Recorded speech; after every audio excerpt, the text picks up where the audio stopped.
For nearly a decade, the United States had been relentlessly pursuing one man, Osama bin Laden, the terrorist mastermind behind the September 11th attacks that claimed nearly 3,000 American lives and ignited a war that was still ongoing as of May 2nd, 2011.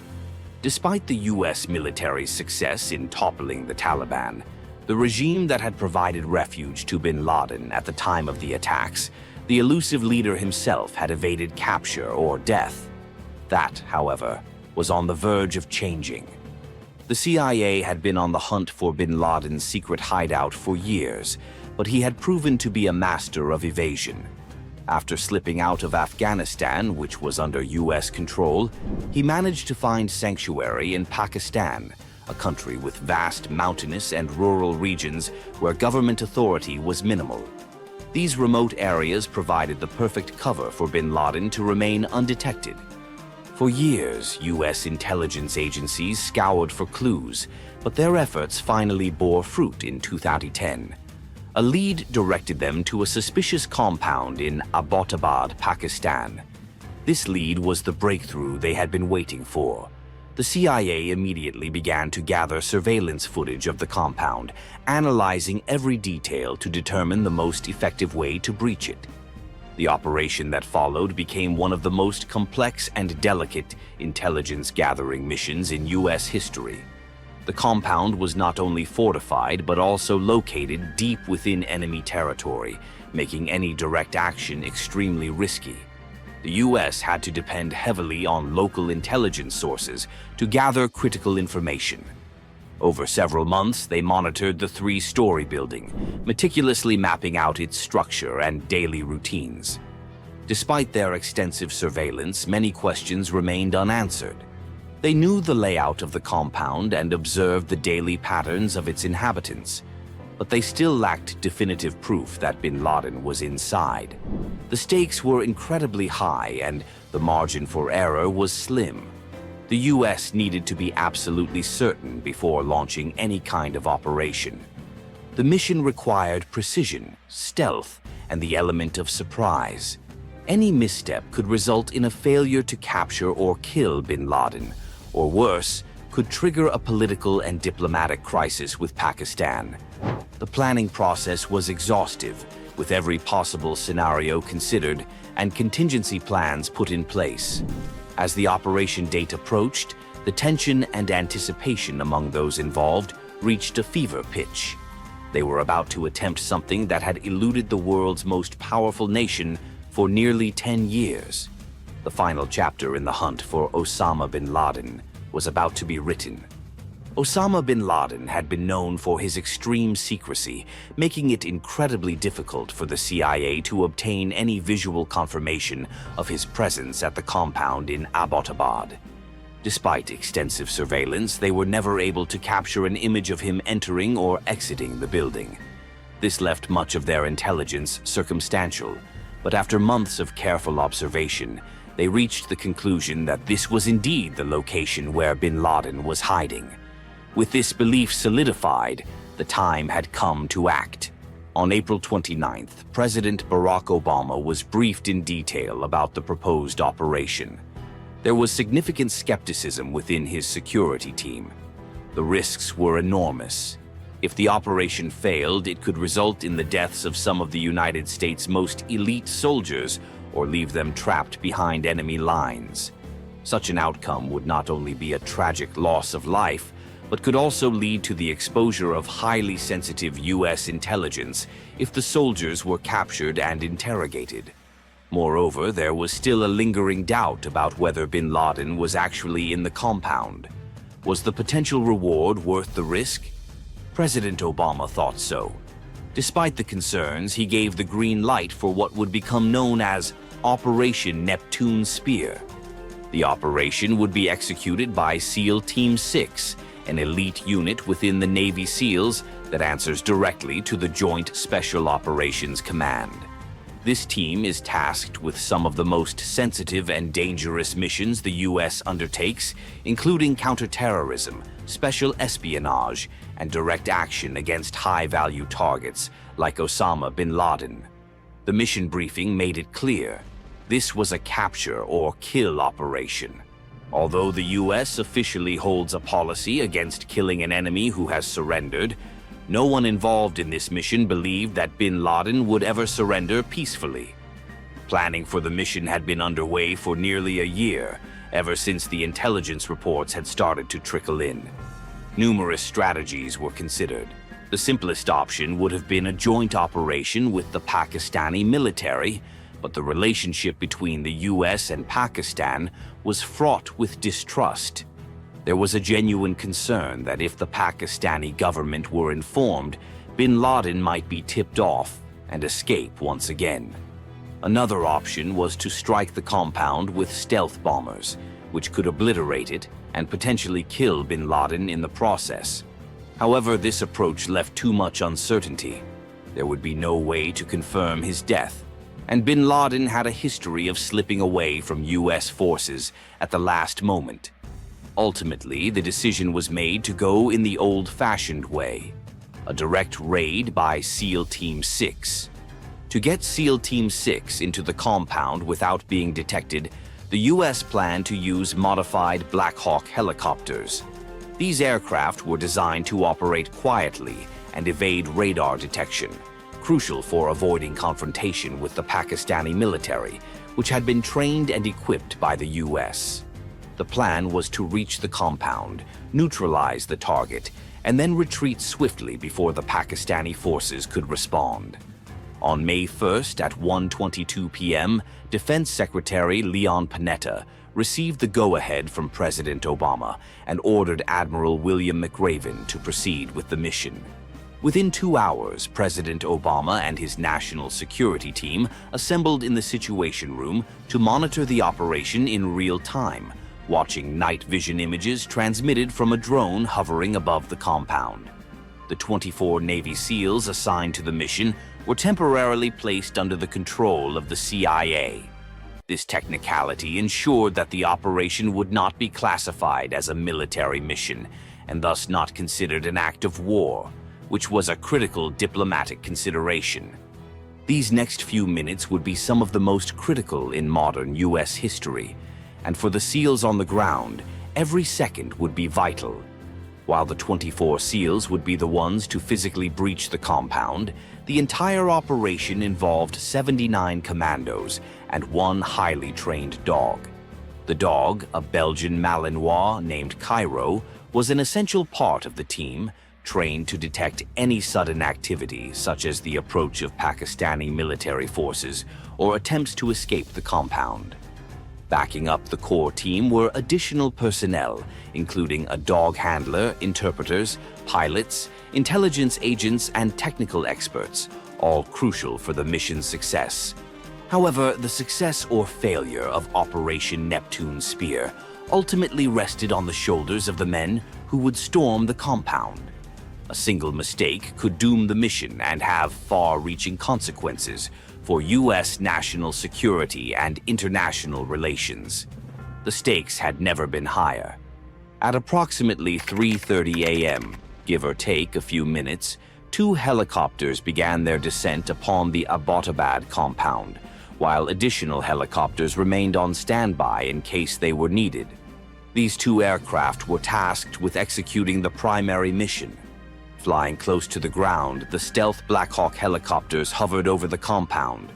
The first helicopter deployed ropes to lower its team to the ground, while the second one headed to the far northeastern corner to discreetly drop off its interpreter, dog, handler, and 4 SEALs. If everything went according to plan, they would soon be at the compound. However, things didn't go as smoothly as hoped.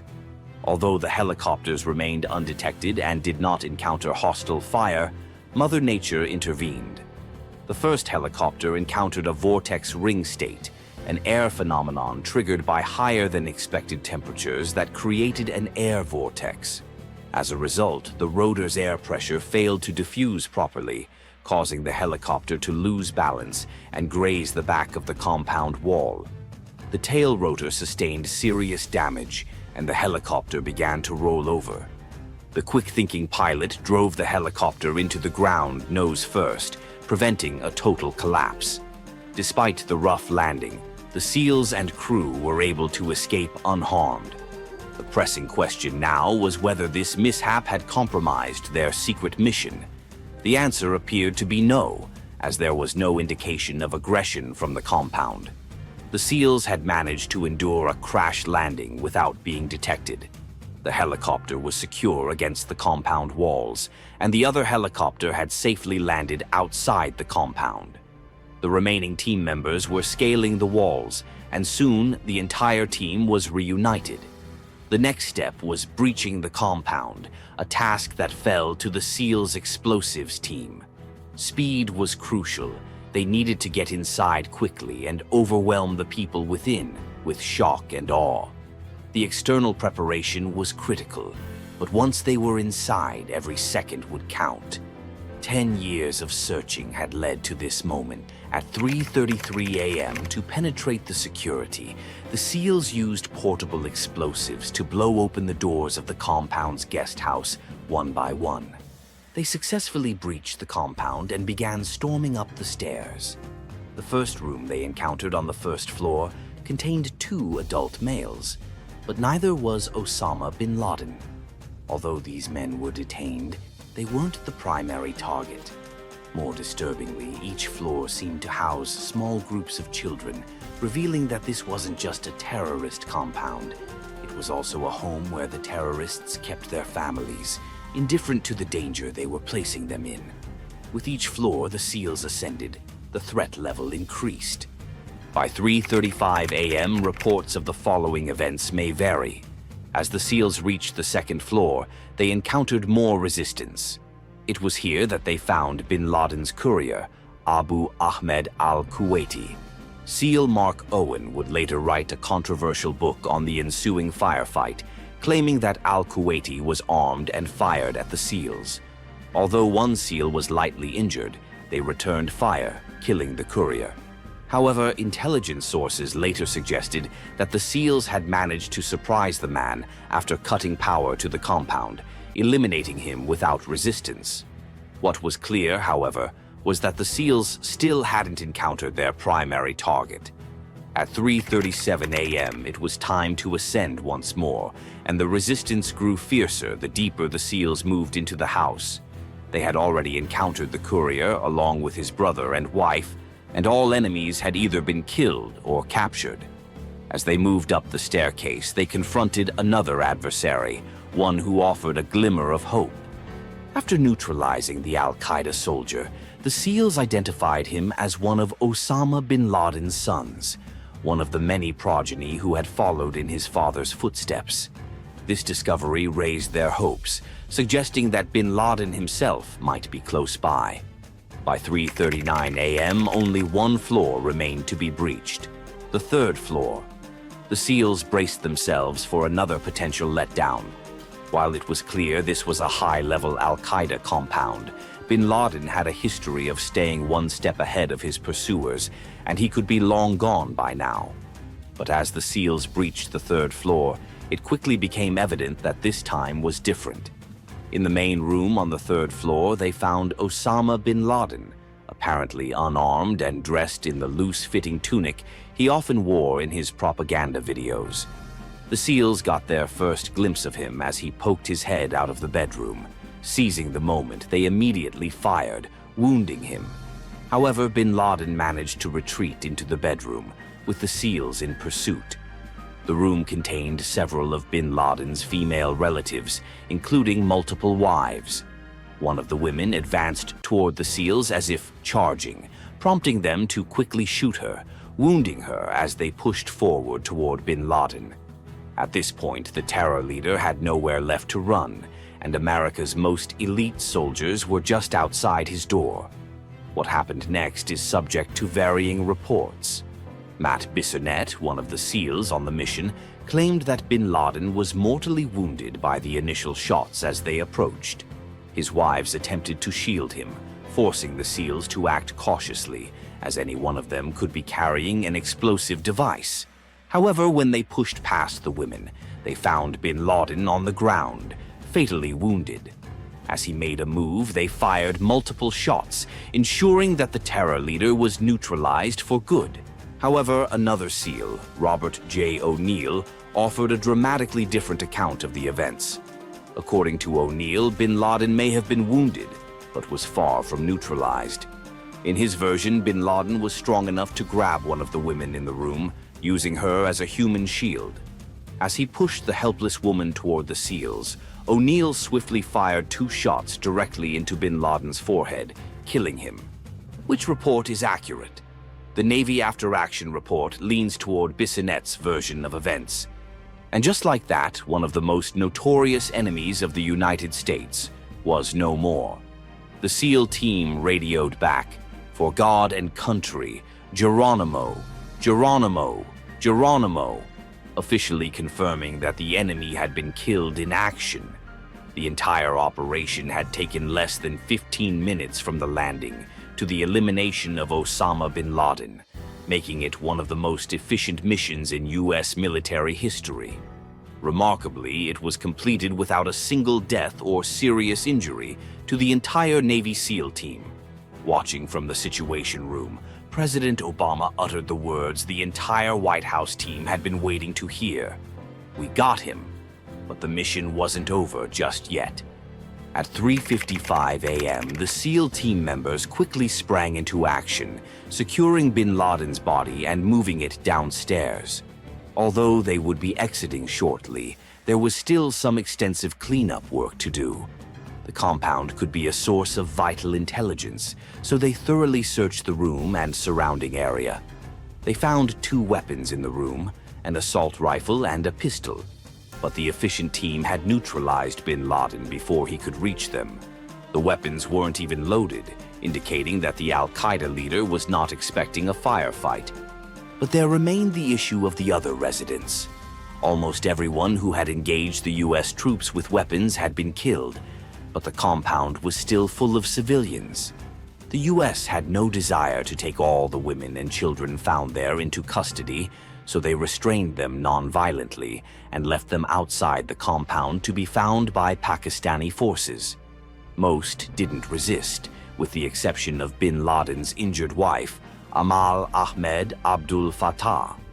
She berated the SEALs in Arabic for the entire duration of the cleanup mission, revealing herself as a true believer in her late husband's cause. Like most of the people found there, she would eventually be deported from Pakistan back to her home country in the Middle East. And now it was time to make a clean getaway. By 4:05 a.m., bin Laden's body and every important piece of intelligence or evidence had been secured. After gathering what they needed, the first helicopter was loaded and prepped for takeoff. Much like the landing, the takeoff was low to avoid detection. For those back in the U.S., the SEALs were heroes. But this was an unauthorized mission, and it was unlikely that the Pakistani forces would be grateful if they were caught there. However, just as they had done before, SEAL Team 6 executed a perfect getaway and exited the compound. But there was still one more issue to address. At 4:08 a.m., the damaged Black Hawk helicopter that had crashed into the compound wasn't going to leave through the sky, and with Pakistani forces expected to arrive soon, something had to be done. The chopper contained vital information about U.S. military capabilities, as it wasn't just a standard helicopter, it had been outfitted with stealth features. So, before departing, the troops used the same portable explosives they'd used to breach the compound to give their fallen chopper an explosive send-off. This took only minutes, and soon one of the backup helicopters brought on the mission arrived, picked up the remaining SEALs, and flew them off to join the first helicopter. The mission was complete, and now it was time for a long ride home. By 5:53 a.m., the ride back had taken over an hour and a half, more than 3 times the length of the mission that killed Osama bin Laden. But now that it was over, they had to return to safe territory, back in U.S.-occupied Afghanistan, where American forces had been fighting since the days following the September 11th terror attacks. While it was unlikely that the Pakistanis would fire on a U.S. chopper if it was detected, a stealthy escape would make for a smoother journey. To facilitate this, the US troops engaged in some disinformation efforts. As the various explosions drew crowds before takeoff, an Urdu-speaking American military officer claimed that a Pakistani operation was being carried out at the compound and urged people to keep their distance. The ruse worked, and the Americans landed safely at Bagram airfield, carrying the body of Osama bin Laden. Now it was time to deal with the aftermath. At 7:01 a.m. back at the White House, the celebration was tempered by one pressing question. Was it really him? Bin Laden was notorious for using body doubles, and there had been multiple occasions where it was thought he had been killed, only for it to turn out to be a deception.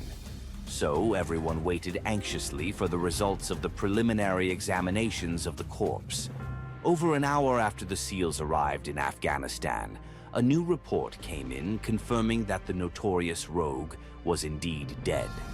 This time, the United States had finally gotten their man, and the American public was about to find out. It was the evening of May 1st when word began circulating that the president was going to make a speech on TV that night. Tonight, I can report to the American people and to the world that the United States has conducted an operation that killed Osama bin Laden, the leader of Al-Qaeda. Typically, when Barack Obama delivered a planned speech, it was early in the evening during prime time, often to the annoyance of those trying to watch their favorite TV shows. But this unplanned speech, announced on short notice, was different. Political observers watched and waited as the president approached the podium just before midnight. And as soon as he opened his mouth, everyone knew this was big. At 11:35 p.m., President Obama began, "Tonight, I can report to the American people and to the world that the United States has conducted an operation that killed Osama bin Laden, the leader of Al-Qaeda, and a terrorist who is responsible for the murder of thousands of innocent men, women, and children." As the president honored the many who had lost their lives in bin Laden's attacks, a spontaneous wave of celebration erupted across the country. It had been nearly 10 years since the September 11th terror attacks, and many Americans had lived in fear of the next one. As news spread, large crowds at sports events erupted in cheers. Democrats reveled in what was the biggest foreign policy victory of the Obama presidency, while Republicans celebrated the demise of a common enemy, pondering whether running against Obama in the next election was even worth considering. Yet, there was still one crucial task left. By 12:59 a.m., a little over an hour after President Obama's speech, the troops had one final piece of business to handle: what to do with Osama bin Laden's body. The terror leader had been thoroughly tested and examined, confirming that he was indeed their target. He had been searched for any vital intelligence, but the body had no more secrets to give up. The only task remaining was to dispose of the body. But there was a significant problem. No country wanted to take him. Although bin Laden was wanted in nearly every country on the planet, even those where he had once found refuge, like Pakistan and Afghanistan, now considered him an outlaw. No nation wanted to risk giving him a grave, fearing it would become a pilgrimage site for radicals. The idea of cremating his body and being done with it was considered, but cremation is against Islamic tradition. Despite the widespread hatred for the terror leader, the US government still wanted to respect his faith to avoid further angering his followers, especially after his recent elimination. It was a joint decision. We thought it was important to think through ahead of time how we would dispose of the body if he were killed in the compound. Fortunately, there was an alternative. Bin Laden's body was loaded onto the aircraft carrier Carl Vinson, and the US government sought approval from Saudi Arabia to dispose of the body, as he was a Saudi citizen. The Saudis, key allies of the US at the time, responded simply, "We don't care what you do with him, just don't make it our problem." With that, the plan to bury Osama bin Laden at sea was approved. The body was treated with Muslim religious rites, including a brief reading of Arabic prayers. It was then draped in a white shroud, placed in a bag weighted with hundreds of pounds of iron chains and laid on a wooden board. As the board tilted forward, bin Laden's body slipped into the sea, ensuring that he would never have a grave that could be visited by loyalists or targeted by enemies. With the operation now fully complete, only the cleanup remained. Around 3 a.m. local time in Pakistan, the country's army chief received a phone call informing him of the operation that had occurred within their borders. The chairman of the Joint Chiefs of Staff provided the details, likely smoothing over some heated words. Although there was some initial dispute over whether any Pakistani forces had been involved, the government denied it, and reports indicated that Pakistani planes scrambled to the location only after the U.S. forces had already departed. However, the aftermath of the raid didn't end there. While the operation that killed Osama bin Laden had taken less than an hour, its repercussions would last for years. Controversy swirled around the legality of conducting the raid on foreign soil. Although post-9/11 laws gave the U.S. broad authority to eliminate threats abroad, Pakistan was far from pleased with the U.S. operating within its borders without permission. Meanwhile, the U.S. was eager to learn more about bin Laden's support network in Pakistan, but few answers were forthcoming. Conspiracy theories about bin Laden still being alive persisted, although the release of photos of his corpse by the U.S. government largely quelled those doubts. And there was one more inevitable consequence. As the operation was gradually declassified, various team members began releasing memoirs. While the details in these accounts varied, most painted the author as the hero. Naturally, it wasn't long before Hollywood took an interest. Just a year and a half after bin Laden's death, the film Zero Dark 30 was released, with the hero portrayed as a fictional intelligence analyst played by Jessica Chastain, because no major moment in American history would be complete without Hollywood adding its own spin. Want to learn more about this famous manhunt? Let us know in the comments below.